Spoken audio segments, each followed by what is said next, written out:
you better support your patient's brain health? Did you miss the live FX Medicine Perspectives Forum?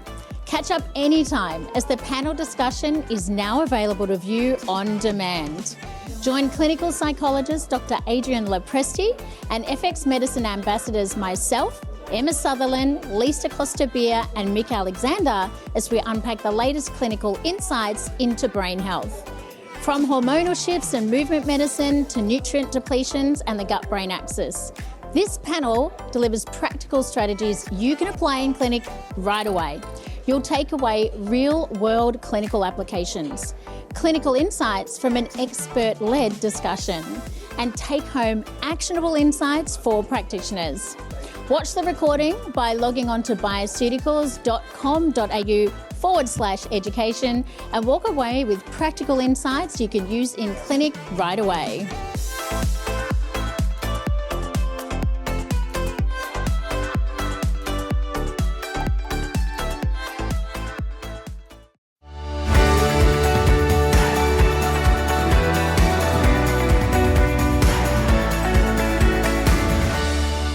Hi, and welcome to FX Medicine by Bioceuticals, where we bring you the latest in evidence-based, integrative, functional, and complementary medicine.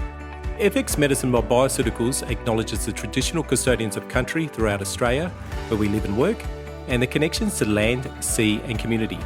We pay our respect to the elders, past and present, and extend that respect to all Aboriginal and Torres Strait Islander people today.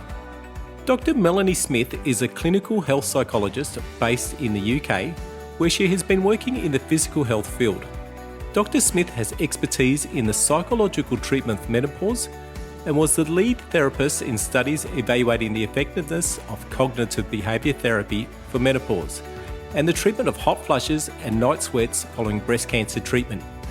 Dr Smith is also the co-author of 3 books on the use of CBT for menopause and the management of hot flushes and night sweats. Welcome to FX Medicine by Bioceuticals, Melanie. Thanks for being with us today. Thank you for inviting me. It's really nice to be here. No, it's certainly great to have you here talking about menopause and everything about menopause, some of the symptoms that many women will experience when they go through menopause, and specifically talking about some of the psychological treatments for menopause. That's what I was really hoping to focus on today. So I hope we can give it a brief overview today, that's for sure. Yeah, me too. I hope so. That would be good. So firstly, for our listeners, can you briefly describe some of the physical and mental symptoms that occur during the transition into menopause? Yeah, so really common symptoms are hot flushes and night sweats. A lot of women report sleep disturbances and also mood changes, so irritability, low mood, anxiety. And commonly women report kind of joint pains as well as fatigue and urinary symptoms, changes in sex drive. So those are kind of a range of symptoms that can be experienced.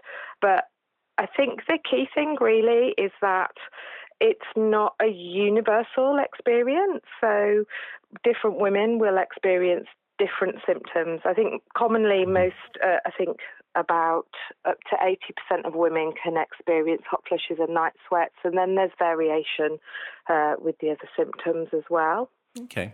Now, do women who experience hot flushes during the day, are they also likely to experience the night sweats too? Yeah, so the hot flush and night sweat symptoms, they tend to go hand in hand. So it's because of changes in the body's thermoregulation processes that's influenced by fluctuations in hormones, particularly estrogen. So yes, they often tend to go hand in hand. And you mentioned obviously some changes in mood, irritability, anxiety, mood-related problems. How common are they? Well, there's real variability really depending on which studies you looked at. So recent meta-analyses suggested about a third of women, just over a third of women in relation to depression. But what they kind of recognised or noted was that how depression was measured was kind of varied between studies. So I think we can confidently say for a proportion of women that depression is or mood changes can be an issue, but whether that's kind of a full diagnosis of clinical depression or whether, on a self-report questionnaire, there's an uptick really in the presence of depressive symptoms. It really depends on how it's measured. I think what we do know from data is that the risk of experiencing depression for the first time is not kind of significantly increased over menopause transition, but actually there are a number of risk factors that might kind of contribute to women developing depression or mood symptoms through the transition that we're aware of. And is it, I suppose if and I don't know what the research says with regards to this, or even if it's been investigated, but if a person doesn't experience menopausal symptoms, such as your hot flushes and your urinary symptoms and things like that, are they less likely to experience depression and anxiety? Do you know what the research says about that? Well, we know that, particularly with depression, that menopausal symptoms can be a contributing risk factor in terms of mood. So if women are struggling with severe hot flushes and particularly night sweats that disturb sleep, if they have a long menopause transition, so they have symptoms such as hot flushes and night sweats are present for a long period of time, they're at a higher risk of developing kind of mood difficulties. Certainly menopausal, those kind of physical symptoms of menopause are definitely going to be a risk factor due to the kind of impact that they have. With regards to anxiety, similar to the kind of depression studies, we know that women don't universally all become more anxious during the menopause transition, but we know that certainly, again, there is an uptick in the proportion, and again, there are the same kind of issues with measurement as there are with the kind of depression studies. So I think menopausal symptoms can be stressful, and we know that stress exacerbates symptoms, and therefore stress and anxiety can sometimes go hand in hand, although women do experience anxiety, or some women do experience anxiety generally as part of the transition. I suppose there's really a bi-directional relationship, isn't there? That the menopausal symptoms can contribute to depression and anxiety, and then having depression and anxiety can also exacerbate some of the menopausal symptoms. I think it's more that kind of with the presence of depression and anxiety undermines our ability to cope. So what we know from the research is that if we're struggling with depression and anxiety either prior to menopause or that's kind of onset during menopause, then that undermines our ability to cope with kind of symptoms such as hot flushes and fatigue. So it's not so much a cause as it contributes to menopause symptoms being more challenging. But certainly menopause symptoms themselves are distressing and can have an impact on mood, anxiety and general stress levels. That's kind of one of the things that we're aware of. Now, the other symptom you mentioned was sleep disturbances. So can you tell us a little bit about sleep and what happens? What's the prevalence of sleep problems during menopause?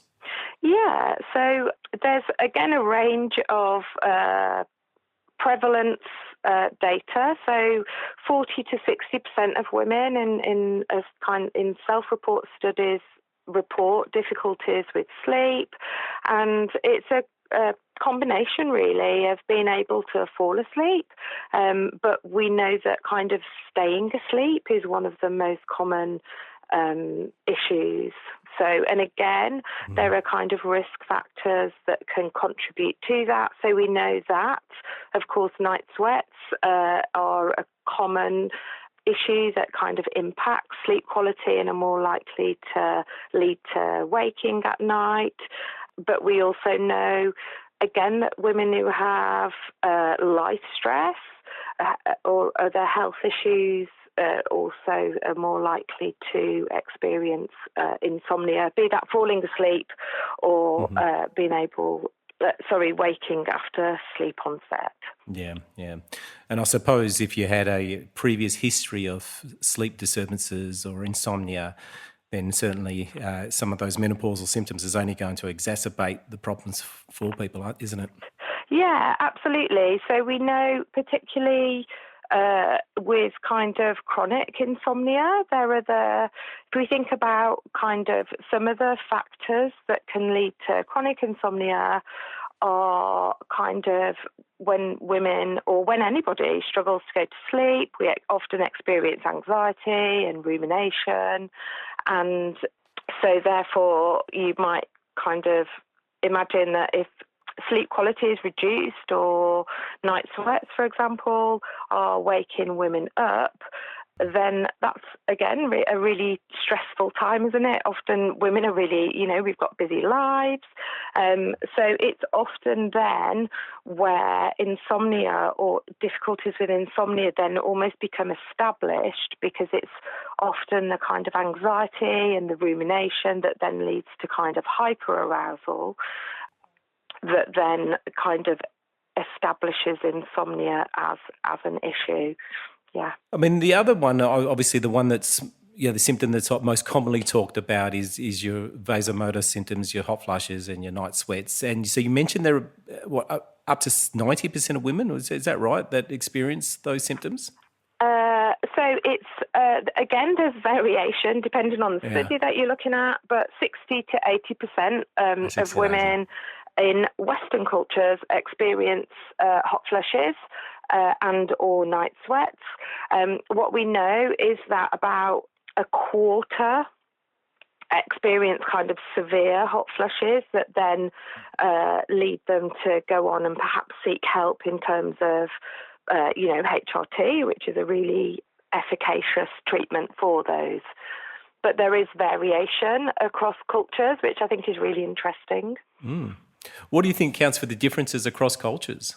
If I'm honest, I'm not entirely sure. I think it's probably quite complex.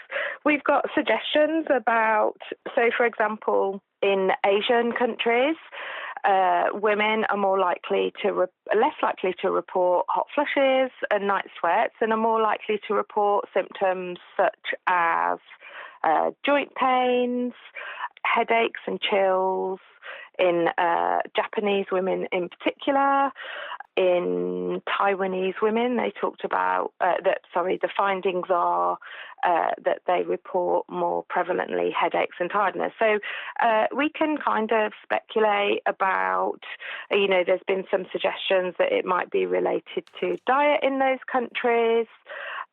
But there's also, if we look globally, there's kind of hypotheses about psychosocial factors that might contribute to differing symptoms. So is it that in some kind of countries there's a more conservative approach to health issues, so women are less likely to seek help, so therefore there's a proportion of women we don't know about.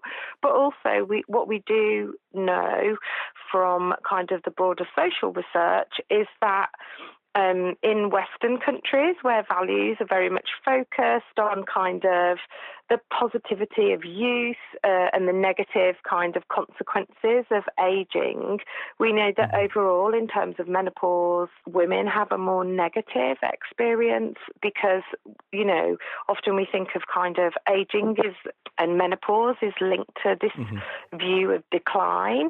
A lot of the kind of media coverage at the moment, certainly a lot of things that I see online talk about this idea of estrogen deficiency. So it's almost a disease model. And we know that in other countries, so I think in Japan, for example, they see it as a period of change and transition. So I'm not talking directly about hot flushes, but I think the menopause as an experience we know varies from country to country, and certainly we can kind of link in the cultural climate of that country will have an influence on women's experiences. Similarly, there was a really interesting study back in 2021 that looked at, kind of within country differences. So they found that menopause starts earlier, hot flushes and night sweat symptoms are more common and longer lasting in African American women as opposed to white American women. Okay. So again, the picture is complex, and suggested reasons by those authors for the disparities was about kind of life stressors, potentially structural racism and inequality. So I guess there is no easy answer, but there's lots of ideas about things that might influence experience. Yeah, absolutely. Like most things, there's no simple answer, and it's probably a whole range of different factors that contribute to different symptoms that people experience. So. Absolutely. So just a question with regards to hot flushes. Are hot flushes the same as blushing? The same as blushing? No. Blushing is a physiological response that has a kind of component of social anxiety. So we often blush when we feel embarrassed or ashamed. So obviously the reddening of our skin, when anybody feels embarrassed, if they do blush, it's very much driven by a stress response. So there are kind of some crossover with hot flushes, but what we know fundamentally about hot flushes is that it's very much driven by a thermoregulatory response. So women going through menopause, estrogen affects a lot of different systems within the body, and something that we all have called the thermoneutral zone. So that's kind of the range of temperatures our body can experience before our temperature regulation processes kick in. Women going through menopause, estrogen has an impact on the thermoneutral zone so that it narrows. So smaller fluctuations in temperature, either internal body temperature or environmental temperature, then can activate temperature regulation mechanisms. So hot flushes effectively are our body's attempt to kind of cool ourselves down. With hot flushes, these are physiologically driven sensations of heat. So we experience a sudden increase in heat, sweating and flushing. And basically, during menopause, the changes in estrogen have an impact on our body's thermoregulatory system. So all of us will have something that we call a thermoneutral zone. So if our body temperature kind of stays within that zone, then we're pretty much unaware of it. Our body doesn't kick into kind of temperature regulation processes. So when we get too hot, for example, that's when our body we start to sweat, and we can often get flushed in the face, and that's kind of our body's attempt to cool us down, bring our body temperature back into the thermoneutral zone. Similarly, minor dips in temperature, that's often what kind of leads to some women experience chills and shivering as well. So it all comes down to this kind of narrowed thermoneutral zone, the kind of hot flush and night sweat symptoms. Wow. All right, and so it's the changes in the estrogen levels that narrow that thermoneutral zone. Yeah, there was an old study, relatively old study, that kind of hypothesized this as process, and so that's the understanding that we kind of have taken moving forward, just showing kind of the complexity of estrogen and how it impacts our kind of body. There's still a lot that we don't know about it, and in terms of blushing or social anxiety, or anxiety generally, actually a lot of women also experience, when they have a hot flush, palpitations, or they might feel dizzy or feel kind of a bit ill or nauseous.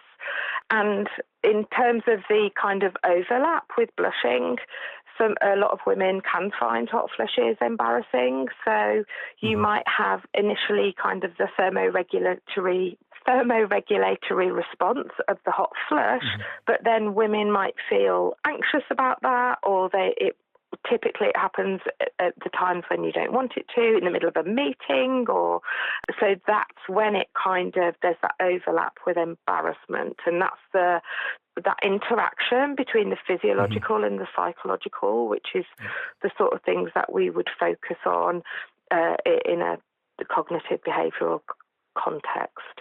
So I know certainly you've done some fascinating work on CBT for menopause and hot flushes and vasomotor symptoms. And CBT is not the treatment that first comes to mind when you think about treating menopausal symptoms. So can you first tell us a bit about CBT and how it kind of works in the area of menopause? Yeah, so as we know, CBT is evidence-based, initially established for kind of anxiety and depression, and then over the years it's developed and the evidence has accumulated so that cognitive behaviour therapy can be applied to a range of both psychological and physical health issues.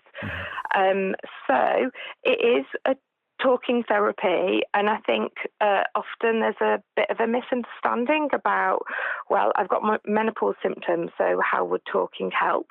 So I think it's kind of helpful to understand that actually, as we know, CBT is about looking at coping behaviours, the influence of our thoughts and our mindset, and how that impacts our experience of kind of day-to-day situations and how we feel, what we do in those situations.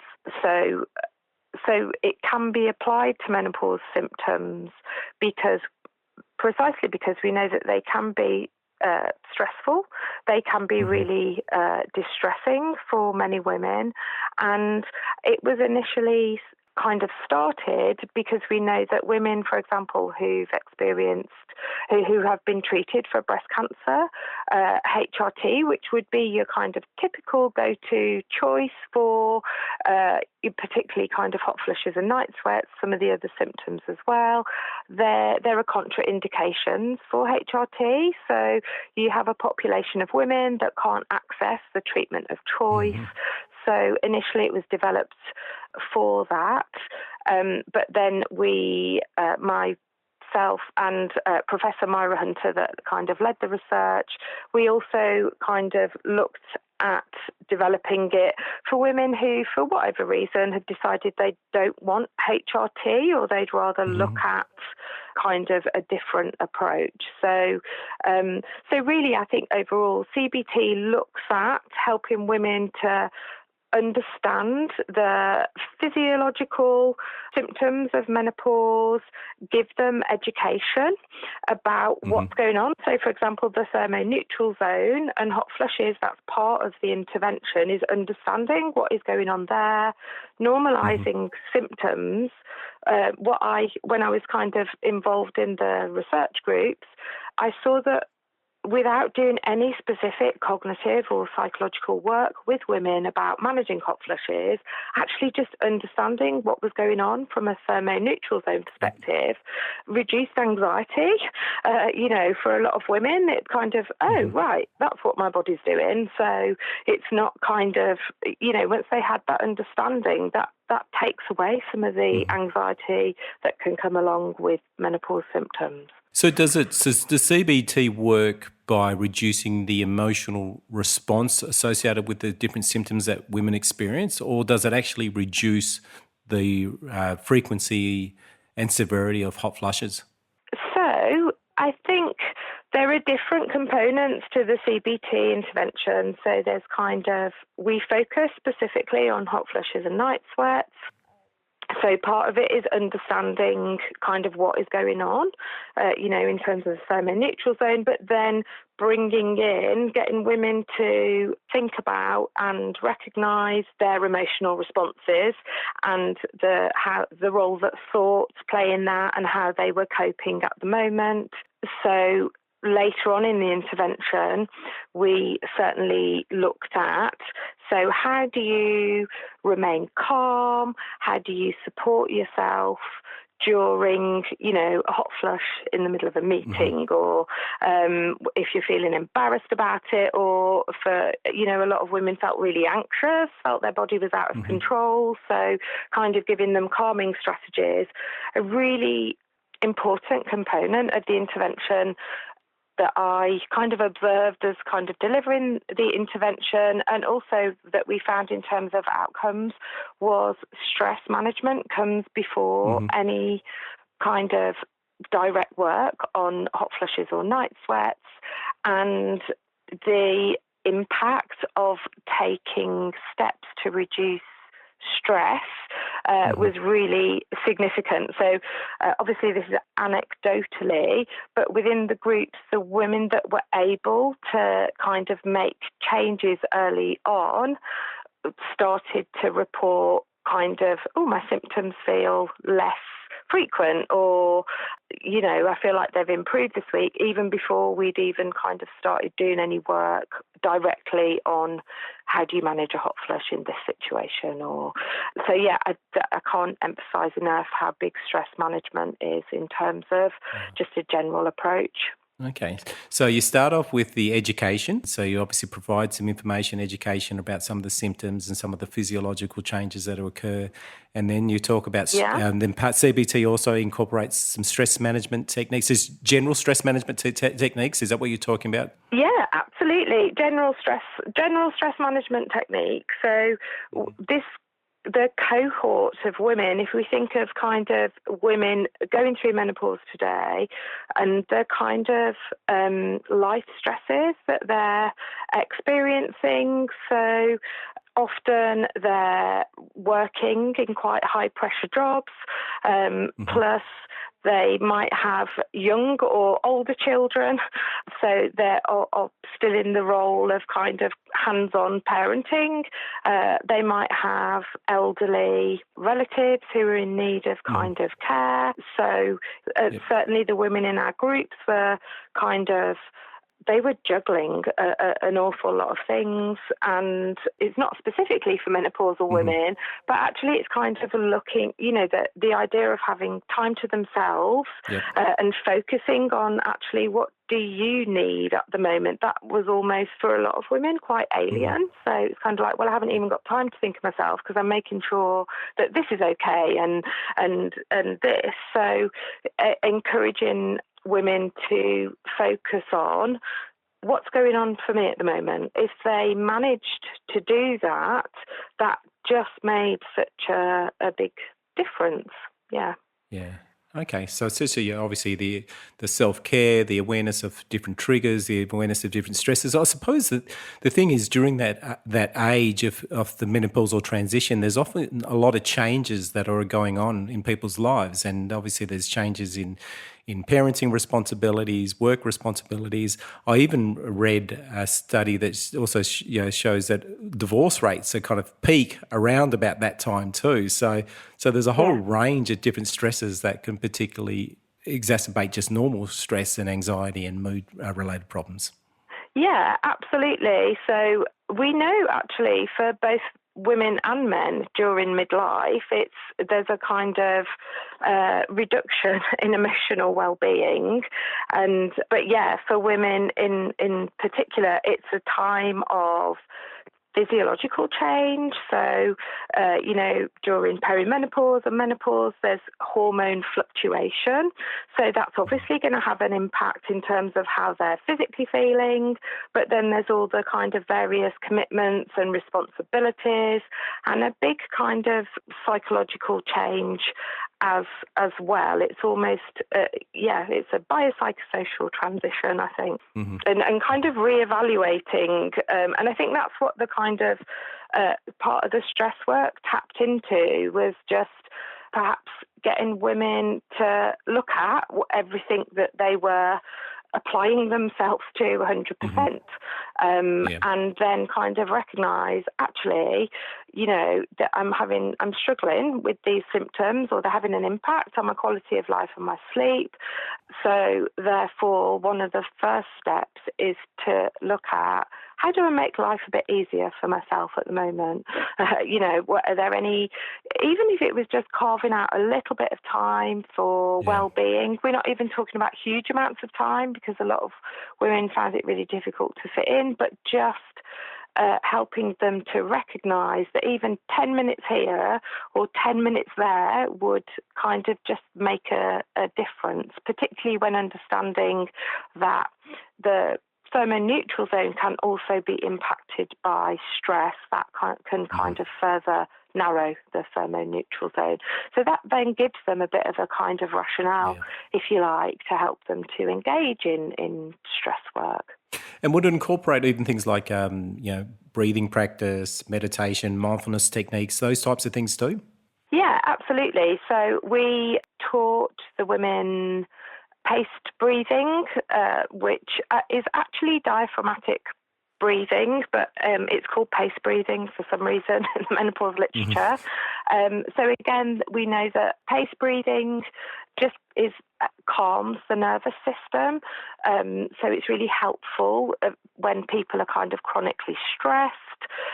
So that was something that we would practice at every session, and we'd encourage them to practice it outside of sessions as well, both in terms of stress, but also then moving forward into the hot flush work, practicing paced breathing at the onset of a flush. So you're changing their attention focus to kind of the symptoms of the flush developing, and even like then the psychological consequences for some women in terms of people are noticing, what will they think, or what is my body doing. So you're kind of just redirecting their attention to kind of calm breathing, which was found to be helpful. We didn't look specifically at mindfulness and other practices in our research, but I know that there have been other studies that have found, mindfulness-based stress reduction has also kind of been helpful for women going through the menopause transition. So I'm just thinking about, so obviously a lot of our listeners are practitioners. So obviously there's that, I'm just thinking about the kind of different steps. So there's the education component, the thermoneutral zone, education about that, some of the factors that can influence that thermoneutral zone, then just some stress management in general. And we're not even talking about menopause in general, we're just talking about normal stress management techniques. Would you also incorporate things like, exercise and the foods that they eat and things like that too? Yeah, absolutely. It's very kind of individual to the women that we were working with, but we know that moderate exercise can be really helpful for hot flushes.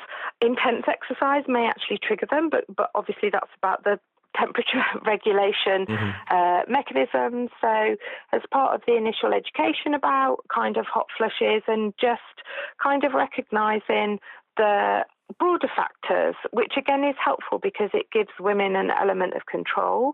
So anything that kind of has an impact on body temperature is a kind of trigger. We know that lifestyle triggers can be responsible for up to 50% of hot flushes. So we got women to look at caffeine intake. So for some women, they'd say it was the caffeine in kind of tea or coffee that made them more likely to have a hot flush.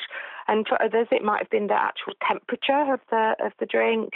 A lot of women said alcohol was a trigger, and spicy foods, and just changes in environmental temperature even were triggers. So we would get them to think about, can you wear layers so that it's quite easy to reduce your body temperature and cool down if you go into a warm environment. But certainly exercise we were encouraging, just in terms of the general positive impact that it has on well-being. So Okay. Now, obviously with CBT, the cognitive bit, the thoughts, the belief systems that people have, we know that in terms of depression and anxiety, how we think can affect how we feel. Are there particular thoughts or beliefs that women may have that may exacerbate that? Is it target of CBT for menopause? Yeah, so more broadly, I think in CBT, we're encouraging women to view it as a normal transition, yeah? So that doesn't mean that it's pleasant and problem-free. Obviously, symptoms can be really distressing, but I guess what we're encouraging them to do is to move away from this idea of decline and to view it more as a normal, if not challenging at times, part of the kind of female reproductive lifestyle. And we also, we get them to think about what are the kind of common words that are usually attached to menopause and menopausal women in today's society. And 99% of them are just really negative and horrible stereotypes. So we do that kind of early on in the intervention because we want them to be aware really of the kind of social and cultural impact and how that's going to impact their experience, and encourage them, I guess, to begin to just question it and feel a bit more empowered about that. Does that make sense? Yeah, absolutely. Yeah. I suppose even having thoughts like that people are looking at me, I'm unattractive, those types of thoughts are going to affect people's responses and feelings and emotions and things like that.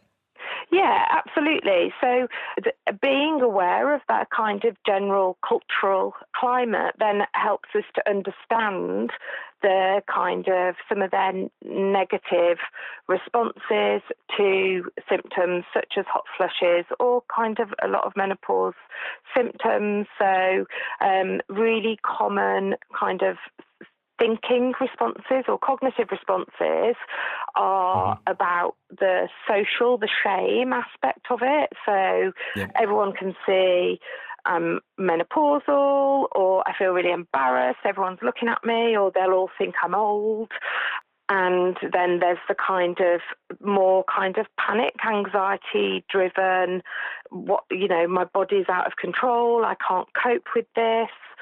And we also know that women worry about the impact that night sweats have on daytime functioning. So I'm not going to be able to function the next day at work, if I've been up a lot of the night with kind of night sweats. So what we do within the intervention is we help them to familiarise themselves really with a kind of vicious cycle approach. So how do you respond when you're particularly distressed or stressed about a hot flush or a symptom? Let's capture what those thoughts are and let's look at how you currently cope. And then further into the intervention, we're not, obviously, this is a common myth I think about CBT, we're not encouraging them to think happy thoughts and everything's fine. We're helping them to develop kind of self-compassion and self-supportive thoughts to just kind of calmly manage the situation.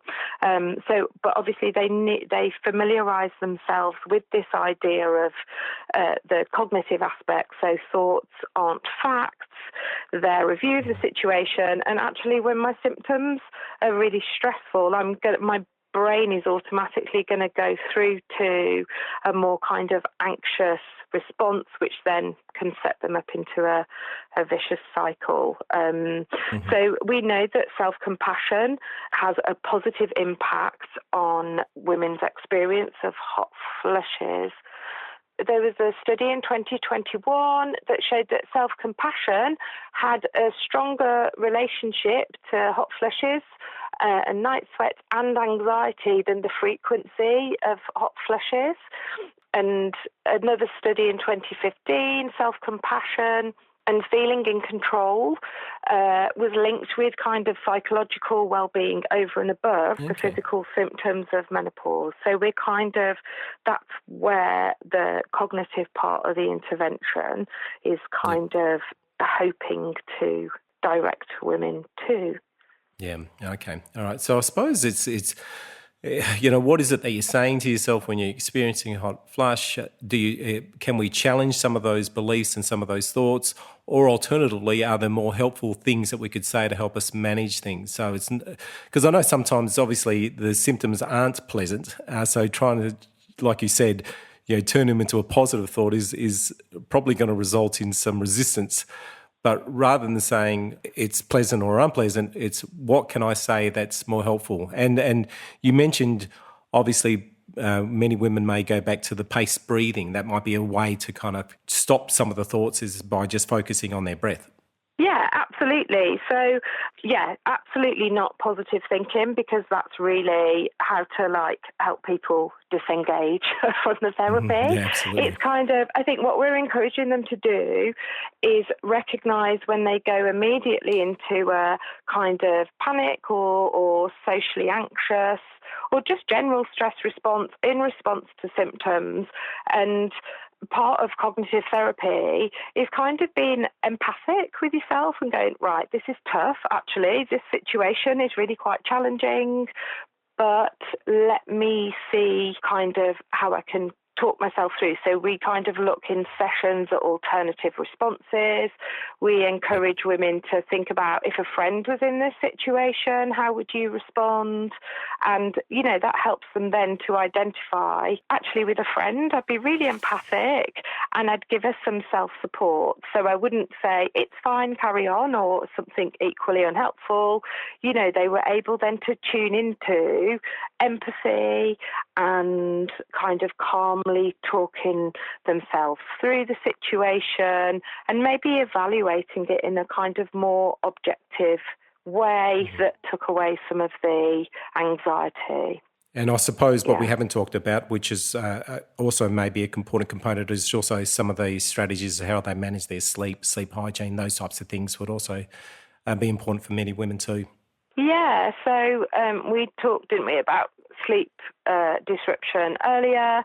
So again, the intervention very much focuses on, firstly, improving sleep quality.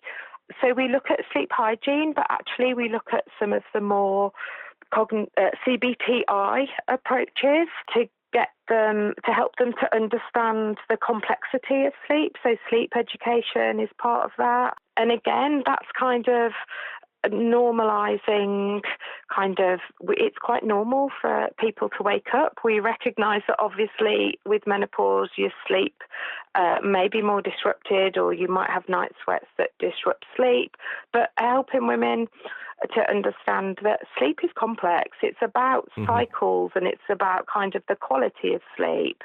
And we know that helping them to understand that kind of deep sleep tends to occur at the beginning of the night, that even after waking, if they're able to get back to sleep, then they're likely then to go into a further cycle of sleep. I have read something recently to say that on kind of objective sleep measures that there's an increase in slow wave sleep for women when they are asleep, even if their sleep is disrupted. So there's kind of this idea that the brain is kind of compensating, if you like, for the sleep disruption. But what we're really looking at with the CBTI insomnia work, again, is recognizing that menopause can disrupt sleep, but often it's our response to that, the kind of normal worry and frustration that can then exacerbate the issue. So again, getting them to apply some of their CBT skills to managing difficulties getting to sleep, how they respond when they wake up. So, getting them from kind of panicking and becoming really stressed and awake to just kind of cooling off if they need to, if it's kind of a night sweat that's woken them up, and then encouraging them to practice, get back into the breathing and relaxation. So again, we're looking at responses to symptoms as a key factor. And then we also look at responding to kind of night sweats, which again is kind of similar to hot flushes. It's about temperature regulation, setting up the bedroom environment to promote kind of a cooler environment, particularly if they're suffering from night sweats. And just looking at little things that they can do that can help promote sleep quality in the menopause, but also what they can do if they are waking up. Terrific. Wow. So, I mean, obviously we're touching on CBT for menopause, and that we really can't go through it in depth on any of these, but there's certainly really some important components that you mentioned. Obviously, the beliefs and the self-talk that people have, the stress management that's important, some of the sleep behaviours that they engage in, and some of the thoughts and responses they have to disruptions in sleep. They're all the really important components for CBT for menopause. So if a health practitioner wants to learn more about CBT for menopause, what do you recommend? Where can they go? At the moment, I do a training webinar with the British Menopause Society twice a year. Okay. So we have actually had people sign up from Australia and attend that. So that's one of the options. There's also kind of the books that myself and Professor Myra Hunter have co-authored that might be worth looking at. Yep, and I'll certainly give them a plug. So Living Well Through Menopause, and another one was Managing Hot Flushes and Night Sweats. So I certainly recommend that if people want to learn more about this, then they certainly read those books. I know that they have lots of great information.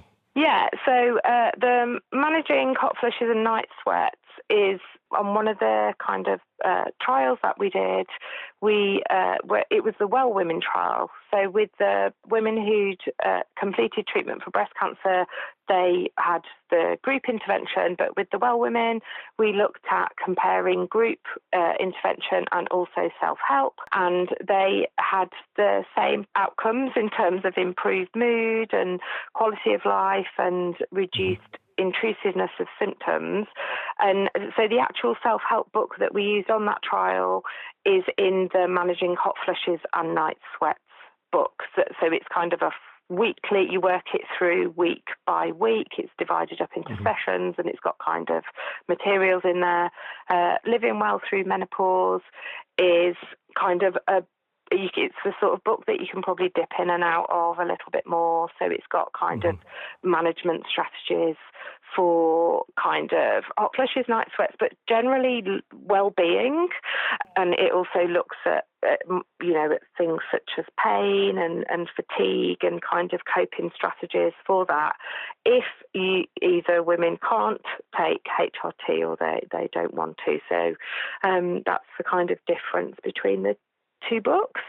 Terrific. We'll certainly have links in the show notes to those resources if people want to learn more about that. So that'd be great. Yeah. So okay. So thank you very much, Melanie, for discussing some of your work that you've done, some of the fascinating work that you've done, and I think a really important component to menopause is that psychological and lifestyle-based approaches, which is often neglected. And I know that often HRT is the first treatment of choice that women refer to, but obviously there's lots that we can do as health practitioners. Yeah, absolutely. I mean, kind of CBT is also kind of applicable to women who are taking HRT. So, yes. I think there's kind of, in terms of general lifestyle improvements and general coping and stress management, I do think it's kind of part of that broader holistic approach, and hopefully, can be used by anyone who's interested, really. Yeah, and you've shown through nice clinical trials that they're effective. So we've got evidence-based treatments that practitioners know is going to be helpful for many of their clients. Yeah, absolutely. It's it's part of the NICE guidelines that have just been revised in the UK, and they're kind of the evidence-based informed clinical practice in the UK guidelines. So it's good to see that CBT was a component of that and suggested as kind of a way forward for women if they were interested in it. But I think, the key important message for me really is that it's about, for individual women, that they have, kind of choice and nothing's imposed on them. It's about them being able to kind of have those discussions, isn't it, with healthcare professionals, and for CBT to be available for them if that's what they're interested in. Absolutely. All right. Well, thank you very much for joining us today. So I greatly appreciate you giving us the time to be able to talk about some of the fascinating work and that you've done, and sounds like ongoing work that you're doing in the area. Oh, thank you very much. Thank you for inviting me. It's been really nice to talk to you.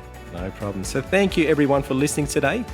Don't forget that you can find all the show notes, transcripts and other resources from today's episode on the FX Medicine by Bioceuticals website. I'm Dr. Adrian Lopresti, and thanks for joining us. We'll see you next time. Enjoyed this episode? Subscribe to FX Medicine by Bioceuticals on YouTube by pressing our logo. You can also head to bioceuticals.com.au/education for more healthcare professional resources.